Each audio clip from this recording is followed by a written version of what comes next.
There were moments when I questioned the path I chose, this path of serving others. I had many options.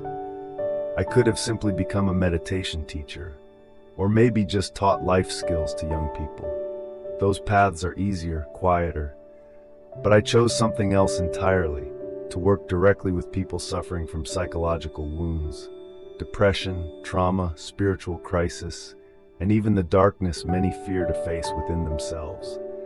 And it's through walking beside these souls, in their pain, in their shadows, that I discovered something. Only those with true inner strength, with real courage, can stay on this path for the long haul.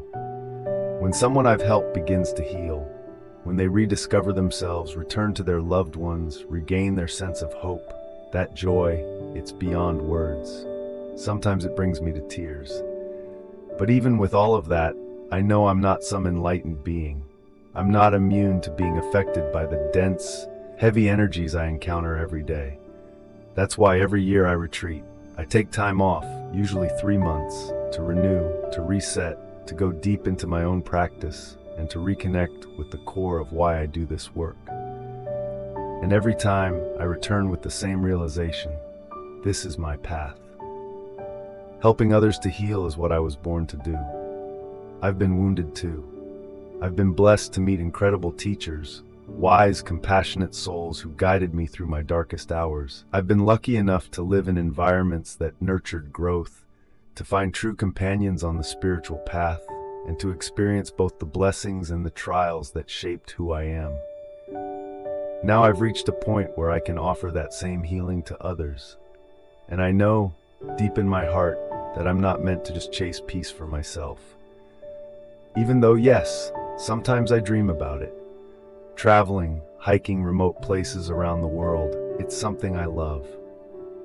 And when I'm exhausted, that desire to escape comes up strongly. But then I see the suffering around me, and I just can't turn away. That impulse, to care, to serve, it's a seed that's been planted deep inside each of us. We all have it. Each person chooses a different path to live out their ideal, to give their life meaning. I've found mine. When I look around at colleagues, therapists, counselors, doctors in both Eastern and Western medicine, my heart swells with compassion. Many of them didn't have the kind of spiritual foundation I was blessed with. They haven't had much time to look inward, to heal their own pain, to cultivate inner strength. Some of my friends in this field have burned out, working with patients day after day, surrounded by suffering. Many of them fall into depression themselves, and often there's no one to help them. Some have even walked away from this path entirely. I've thought about it too, during those times when the pressure was overwhelming, when the only thing I could see was pain, pain, and more pain, with no time to recharge, no room to breathe. But many of us stay because of our calling, our compassion, our sense of duty. We press on. It's hard for people on the outside to fully grasp the emotional weight healthcare workers carry. It's not just about dealing with illness. It's about being surrounded every single day by fear, despair, and pressure from all sides, from society, from family, from the system. And when the pandemic hit, that pressure intensified 100-fold. Our doctors, nurses, and medical staff suddenly became frontline warriors. They were the ones who had to step forward, risking their lives to face an invisible enemy. Only they had the skills and experience to handle what was coming. The military could help with logistics and enforcement, but the real battle was in the hospitals, and it was the doctors who bore the brunt of it. But let's not forget, these were ordinary people. Many of them weren't physically strong. They weren't trained soldiers. They didn't grow up expecting to face war zones or prepare for death breathing down their necks. They didn't sign up for that. While most of us were stockpiling food and staying indoors with our families, complaining about boredom or inconveniences, they were out there, fighting for lives, often without sleep, often without protection. And sadly, there were people who added to the burden, people who ignored public health rules, who went out for non-essential reasons, got infected, and became yet another patient for the already overwhelmed system. If any of us had family members working in those hospitals, we would have seen more clearly just how intense it was. We would have paid closer attention.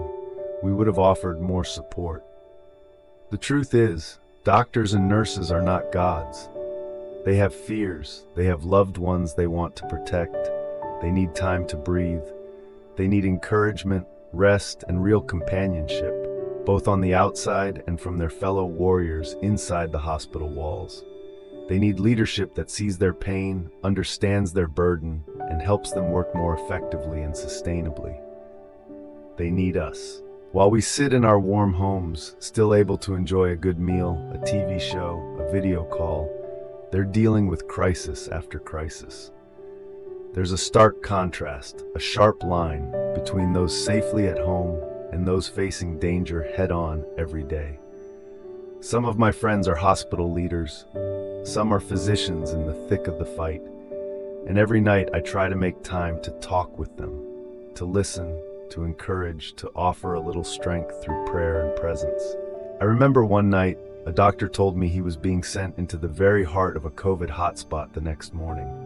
His voice trembled. He asked me for a blessing, and I told him, "Walk with the fearless, loving steps of the Buddha. I will walk beside you in spirit." And truly, every night, I've kept that promise. I dedicate a portion of my time to send energy, to pray that these healers are kept safe and protected by the universe, because they need us, more than ever. They need our support, not just in words, but in action.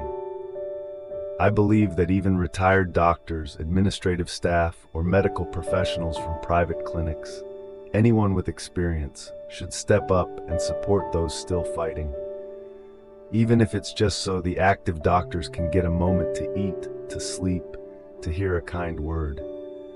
Some doctors told us they found great comfort listening to our spiritual radio shows during rare quiet moments, sometimes even while sitting outside an ICU, just trying to breathe for a second. We've been working with hospital administrators to make sure those messages of peace can reach our doctors and nurses more easily. We're even exploring the idea of a dedicated hotline, a mental and emotional support channel just for them. Sometimes what they need isn't a solution. It's just someone to listen, a voice to remind them why they started this journey, to reconnect them to their purpose, their courage, and their silent greatness. That's what we hope to provide. If that support line becomes a reality, and we're doing everything we can to make it happen, it could even connect doctors and nurses with their families, offering guidance and emotional support for the people waiting and worrying at home. Because those family members, they're carrying their own weight too. When someone you love is on the front lines, every day becomes a quiet battle. You're left behind, holding your breath, hoping they'll come home safe. And if we, as a society, truly want to support our medical heroes, then our responsibility is clear. We need to keep the home front strong. The very least we can do is follow health guidelines. Wear masks, keep our distance, avoid unnecessary outings, because every time someone goes out without thinking, without care, they risk catching the virus, spreading it, and adding more pressure to an already fragile system. Let's be honest, the healthcare system is stretched thin. Supplies are low. Personnel are exhausted, and even one more patient can be the straw that breaks it all. So please, don't become that patient. And beyond protecting our own health, we can offer material support too. If you have the means, consider donating even a small amount to help provide better equipment, better protective gear, better nutrition for our doctors and nurses. That's not charity, that's solidarity. That's saying, I see you, I appreciate you, I stand with you. But it doesn't stop there. We can also support them emotionally. Write a letter, send a message, share a poem, compose a song, record a short video. You never know. Your words might be the light that gets someone through a really dark day. Look at what happened in New York during the height of the pandemic there. Every evening at 7 p.m., people across the city opened their windows and clapped for minutes on end to cheer on the healthcare workers. That small act became a powerful symbol.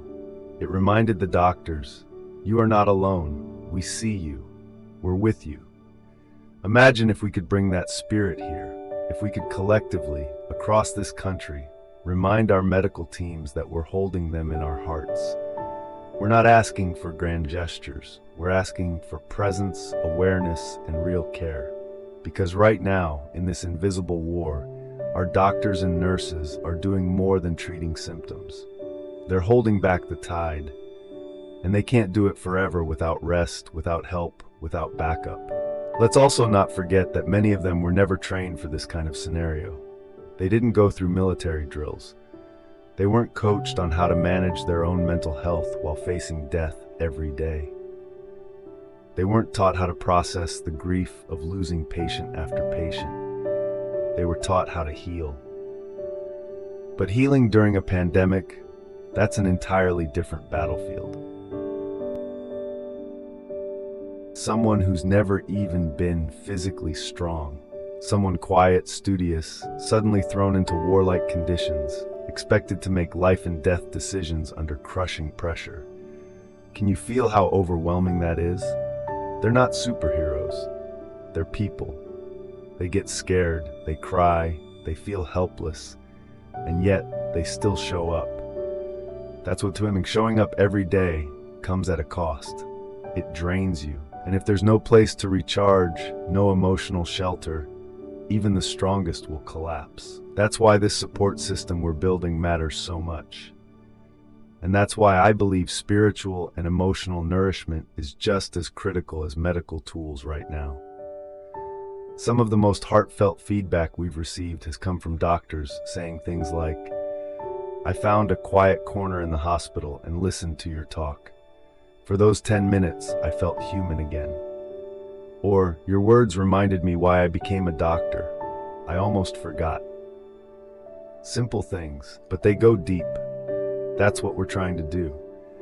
Remind these warriors of their inner light, of the love and purpose that brought them to medicine in the first place. Because when that light dims, everything suffers. The patients, the hospital, the future of healthcare itself. And I'll say it again, this isn't just their fight. It's ours too. We, the community, are the backbone of their effort. Our actions, our choices, our energy, they all matter. So yes, follow the safety rules. But also reach out. Even something as small as a handwritten note can ripple out and uplift someone you've never met. We're also talking to hospital administrators about playing calming radio shows or spiritual talks in staff rest areas. Just something gentle to soothe the nerves, remind the soul of its strength, offer a breath of peace amidst the chaos. And for those who want to do more, maybe you're a retired doctor or a therapist, or just someone who understands human emotions deeply, consider volunteering. We're hoping to organize a network of listeners, people who can simply hold space, not fix, not advise, not lecture, just listen. Because sometimes all someone needs is to be heard. And for the families of healthcare workers, you're heroes too. You may not be on the front lines, but you carry a heavy weight. Please don't ignore your own well-being. Get support, stay connected, reach out if you're struggling. This journey, it's not meant to be walked alone. That's why I believe so deeply in community. Not just the visible kind, but the quiet, unshakable bonds that connect us beneath the surface. When I speak with hospital leaders, I always ask, what can we do? How can we help from the outside? And again they tell me, remind the people to stay safe. Remind them to be mindful. That's already a big help. So I'm doing that now. Reminding you, be thoughtful, be careful, stay home if you can. Help minimize the risk. Because when fewer people get sick, fewer doctors get overwhelmed. And when fewer doctors are overwhelmed, more lives get saved. It's that simple. We can't all be on the front lines, but we can all hold the line from wherever we are. And if you're someone who has a platform, use it. Share the message, encourage compassion, inspire responsibility. We have a chance, right now, to make a real difference. Let's not waste it. There's something powerful that happens when we stop thinking of this as their problem and start seeing it as our shared responsibility. Doctors, nurses, technicians, even hospital admin staff, they're doing everything they can, and the least we can do is help lighten the load. So I ask you, from wherever you are, however you're able, let's stand behind them.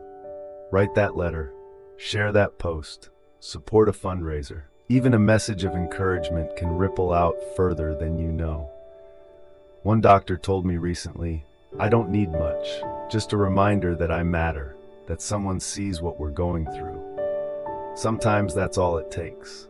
If you're a musician, write a song. If you're a poet, let your heart speak. If you're a teacher, share these stories with your students. Help the next generation grow up with gratitude for those who sacrifice for others. Even just taking a moment, a silent, heartfelt moment, to send your energy, your love, your prayers to those on the front lines, it matters. That's what keeps this invisible thread of compassion alive.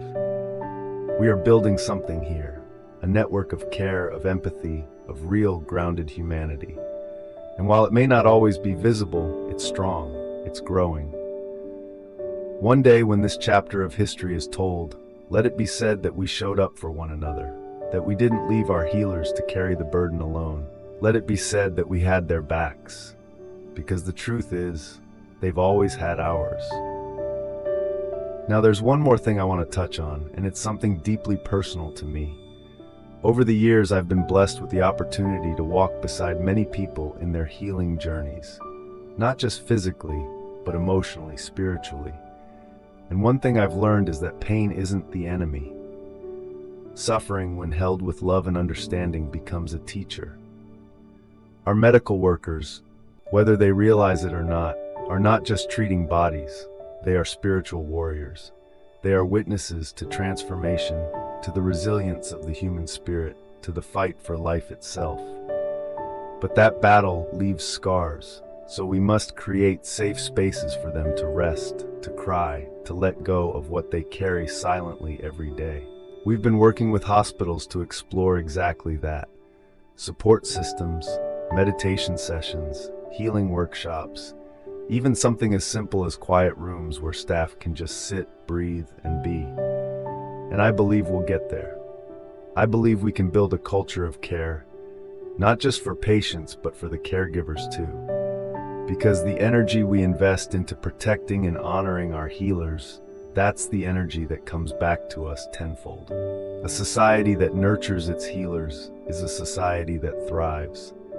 And while we work toward that goal, I want to take this moment to say something very clearly. To every doctor, every nurse, every technician, every janitor, every admin assistant, every ambulance driver, to every single person who has stepped up to serve during this crisis, thank you. From the bottom of my heart, thank you for your courage. Thank you for your sacrifice. Thank you for showing up when no one else could. Your efforts are not forgotten. Your devotion will echo through generations, and your strength has inspired more people than you may ever know. Even in the darkest nights, you've been a light. You've reminded us of what it means to be human. And to those of us who are not on the front lines, let's become a fortress of support behind them. Let's live in a way that honors their effort. Let's protect ourselves, not just for our own sake, but to ease their burden. Let's reach out, not just with donations, but with words, with kindness, with presence.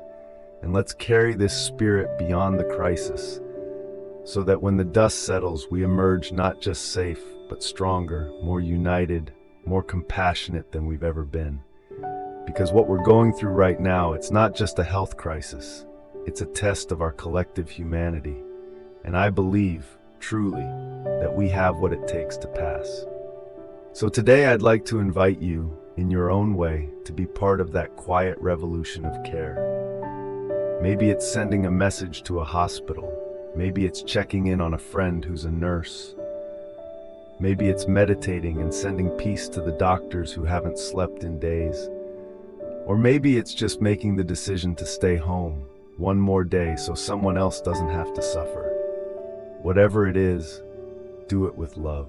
Do it with the awareness that your small act could be the thing that helps someone keep going. And before I close, allow me, on behalf of so many who may never get the chance, to bow deeply in gratitude to our healers. Thank you for your grace. Thank you for your grit. Thank you for being the silent heroes of this generation. And know this, we see you, we honor you, and we are with you. May you always be protected. May your hearts be light. May your families be safe. May you walk forward with strength, with peace, and with the knowing that what you are doing matters more than words can ever say. From all of us, thank you.